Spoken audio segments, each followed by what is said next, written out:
Us presento La reina de la nit. És un àlbum il·lustrat editat per Ecaré i il·lustrat per Mandana Sadat, que és una il·lustradora iraniana que viu a París. La reina de la nit, de fet, va néixer d'un rei, el rei dels verns, que és una cançó que vaig sentir cantar el Roger Mas. Em va impressionar les veus que utilitzava i sobretot la història que explicava.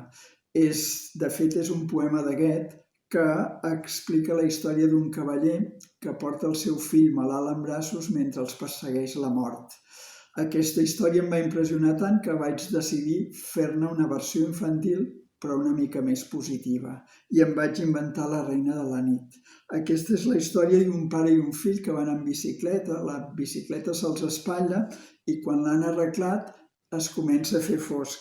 El pare diu: la nit se'ns tirarà al damunt, hem de córrer, perquè si no, no trobarem el camí de tornar a casa. I un cop dit això, el fill, amb aquesta frase de la nit se'ns tirarà al damunt, es munta una pel·lícula i personalitza la nit en una reina.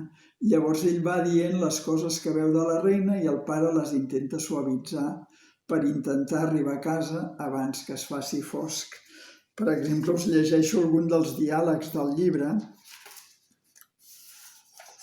Per exemple, «Papa, papa», diu el nen, «em sembla que he vist les orelles de la nit. Són punxegudes». «No, fill, no. Són dos ocells que reposen a les branques més altes». «Papa, papa, la capa de la nit és molt fosca i té diamants brodats». «No, Teo, no. Són les primeres estrelles que surten allà al darrere». I així és tot el viatge. La reina de la nit és un llibre àlbum i en els llibres àlbums tots els detalls del llibre tenen importància per explicar la història. Per exemple, les guardes al capvespre i al final ja tenim la nit.